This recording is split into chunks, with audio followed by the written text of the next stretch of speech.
ছোট্ট ভিডিও। তো আজ স্কুলে গিয়েছিলাম, স্কুল থেকে গিয়েছিলাম মহালক্ষ্মী মন্দিরে। তো এই মন্দিরটা আমার ছেলেদের স্কুলের খুবই কাছে, মানে মন্দিরটা স্কুলের প্রতিবেশী বলা যেতে পারে। তো এই দেখো আজকে গিয়েছিলাম।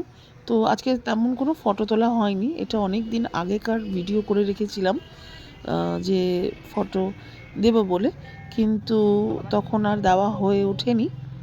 তো একদিন এরকমই বর্ষা স্নাত দিনে চলে গিয়েছিলাম মন্দিরে।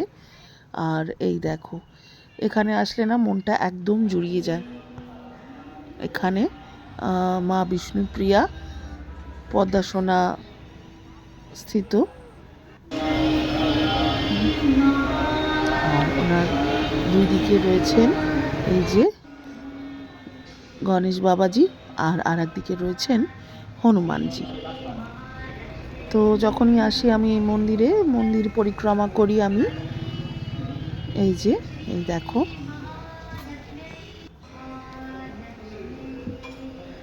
খুব সুন্দর মন্দির। এখানে আসলে মনটা যেন ঠান্ডা হয়ে যায়, মনে হয় মানে একটু সময়ের জন্য আসলেও মনে হয় মন্দির প্রাঙ্গণ ছেড়ে যেন যেতে ইচ্ছা করে না। হয়তো ভগবানের এটাই মহিমা, আর ওনার ডাক ছাড়া তো আসা সম্ভব নয়। হয়তো ওনার ইচ্ছা ছিল তাই এসেছি। এই দেখো এত সুন্দর মন্দির। আর এখানে সকালবেলা ভোরবেলা যখন খোলে 6:30 নাগাদ 7টা নাগাদ, তখন একটা আরতি হয়, আবার আরতি হয় রাত্রেবেলা ওই সন্ধ্যা 7:30 8টা নাগাদ যখন বন্ধ হয় মন্দির, তখন সন্ধ্যারতি হয়ে বন্ধ হয়। আর মাঝখানে 12টার সময় মন্দির বন্ধ হয়ে যায়, তারপরে আবার বিকেল 4টে আবার মন্দির খোলে। খুব সুন্দর মন্দির। আর ঠাকুরের বিগ্রহ দেখে জানি না মনে করতে পারবে কি না, একটা খুব পপুলার বাংলা সিনেমা, একটা নয় ইনফ্যাক্ট একাধিক পপুলার বাংলা সিনেমার এখানে শুটিং হয়েছে।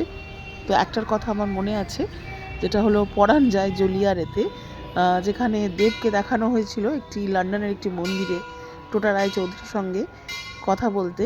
তো অ্যাকচুয়ালি এই মন্দিরটা যদি একটু ভালো করে দেখা যায়, এই ঠাকুরের সামনেই, এই মা লক্ষ্মী বিগ্রহের সামনেই শুটিংটা হয়েছিল।